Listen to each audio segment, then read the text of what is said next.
कभी भी जब अपने बच्चे को स्कूल भेजो तो बिना तिलक लगाए नहीं भेजोगे। और आप भी जब घर से निकलो तो बिना तिलक लगाए नहीं निकलोगे। अरे कुछ सीख लो दूसरे धर्मों से, नाम नहीं लूंगा, लेकिन उनको ढक्कन लगाने में तकलीफ नहीं है, आपको तिलक लगाने में काहे की तकलीफ है?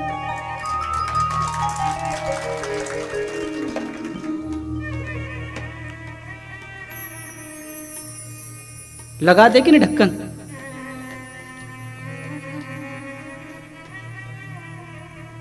इतने से बच्चे से भी पूछोगे ना तो वो हम हिंदुओं से नफरत करना सिखा देते। 5 साल तक उनको वो वही शिक्षा देते हैं वो लोग कि ये काफिर है, इनको मारना, इनको ये करना है, इनको ये करना है। और हम अपने बच्चे को 5 साल हुए कि डाल दिए कहाँ? कॉन्वेंट में, है ना। इंग्लिश क्या पढ़ाएंगे? इंग्लिश। बच्चे से बोलते बच्चा पढ़ के आता है, क्या बोलता है? मम्मी। क्या बोलता है? और पापा क्या बोलता है? डेड। और इंग्लिश में डेड किसको बोलते? जो मर गया उसको, डेथ बॉडी बोलते हैं ना। हिंदी में लाश और इंग्लिश में। आपका बच्चा कॉन्वेंट में गया, उन्होंने पहले यही सिखाया कि मां मर गई, बाप को क्या बोलेगा? डेड बोलेगा, बाप मर गया। फिर मिस्र में, ये मम्मी शब्द बता रहा हूं आपको, मिस्र एक देश है, वहां पर जो लोग मर जाते हैं ना माँ बाप, उनको वो कपड़े में बांध के सजा कर रखते हैं। क्या करते हैं? जैसे आपके माँ बाप मर गए, आपने क्या करा? बढ़िया कपड़ा वो रुई ली, उस पूरी लाश को लपेटा और फिर घर के कोने में रख दिया। उसको बोलते हैं मम्मी। क्या बोलते हैं? तो जैसे ही कॉन्वेंट में गया, उन्होंने पहला शब्द क्या सिखाया? आज से मां नहीं बोलोगे, क्या बोलोगे? मम्मी। और पापा को क्या बोलोगे? डेड। तो पहले ही दिन उसको सिखाया कि मां भी मर गई, बाप भी मर गया, अब क्या? तो बच्चे ने पूछा कि आपने मां को भी मार दिया, डेड को भी मार दिया, अब मां बाप? बोले हम फादर। कॉन्वेंट स्कूल में सर्वर नहीं चलता, क्या चलता है वहां पे? ये फादर है। अब मुझे ये समझ में नहीं आता कि आपके बच्चे का बाप वो फादर कैसे हो गया? बच्चा आपका, पढ़ा आप रहे हो, फीस भी आप दे रहे हो, और वो बच्चा आपके सामने क्या बोलता है? फादर। अगर यूं बोल दे कोई आपके सामने, ये तो मेरा बेटा है, तेरा बेटा, कॉलर पकड़ लो। या आपका बच्चा ही आपके सामने किसी और को पापा बोल दे तू, लेकिन मां,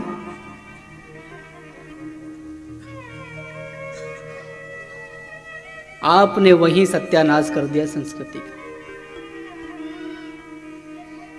फिर बच्चे ने पूछा कि आप फादर बन गए, अब पूजे किसको? बोले यीशु। वहां हमारे धर्मों की प्रार्थनाएं नहीं होती। अरे 4 खील हाथ पे ठुकी, 2 दिन में प्राण निकल गए। यहाँ भीष्म पितामह 17 दिन तक शेष सैया पे पड़े थे, कुछ नहीं हुआ, बता। पड़े थे कि नहीं? और वहां तो केवल हाथ पे, और वो भी जिंदगी भर शेष बाण की सैया पे गुजार देते, लेकिन तकलीफ नहीं हुई।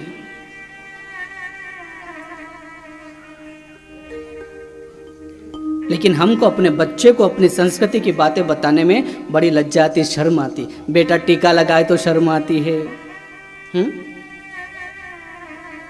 आप भी मंदिर आना सीखिए और अपने छोटे छोटे बच्चों को उंगली पकड़ के भी मंदिर लाना सिखाइए। नहीं तो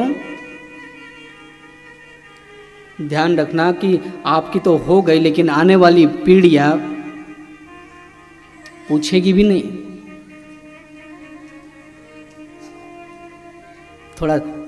थोड़ी देर के लिए, ज़्यादा देर के लिए नहीं, लेकिन थोड़ी सी देर के लिए अपने घर में किसी भी धार्मिक पुस्तक का पठन करिए, अपने बच्चों में आदत डालिए।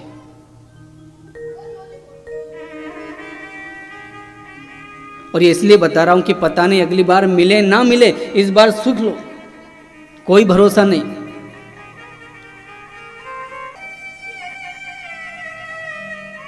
उठना और आके जल चढ़ा देना। शरीर को धो भी लिए तो क्या मतलब जब अंदर भराई है तो, और अंदर अगर साफ है तो बाहर गंदा भी है तो चलता है।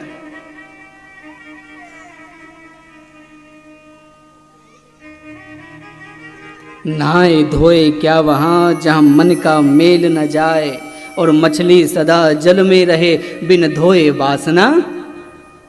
ऐसा नहाना धोना किस काम का साहब, जब मन के अंदर का धूल ही नहीं रहा है और धोए जा रहे हो साबुन रगड़ रगड़ के क्या मतलब मिलता है। ले ले कपड़ा ले ले साबुन काया मल मल धोए, तन का दाग ना छूटे रे भैया निर्मल कैसे होए। कभी साबुन से कभी कपड़े से मल मल के धोते हो लेकिन फिर भी दाग छूटता नहीं। और भगवान शंकर के यहां तो भगवान शंकर खुद नहीं नहाते साहब, क्या नहाए।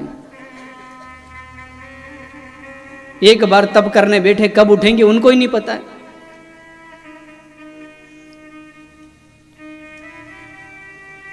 इसलिए कुछ नहीं करना, हमको इतना ध्यान रखना है कि सुबह उठिए, अगर स्नान कर सको तो स्नान करके मंदिर आओ, और अगर स्नान ना कर सको तो आके दर्शन करके फिर जाओ। और आकर भगवान से ये प्रार्थना भी करो कि ईश्वर तेरा कोटि कोटि धन्यवाद कि तूने मुझे एक सुबह और दी ताकि मैं अपनी गलतियों को सुधार सकूं। जब भी सुबह आप उठो, उठते से ही पहले भगवान से प्रार्थना करिए कि हे दीनानाथ, हे भक्त वत्सल, हे भोलेनाथ, हे कृपा निधान, हे महाकाल, तेरा कोटि कोटि धन्यवाद कि तूने मेरे जीवन में एक सुबह और दी ताकि मैं अपनी गलतियों को सुधार सकूं। क्योंकि कई लोग रात को सोते हैं लेकिन सुबह उठ नहीं पाते। अगर आपकी आंख खुल गई हो तो आप जागिए और भगवान की सेवा करिए।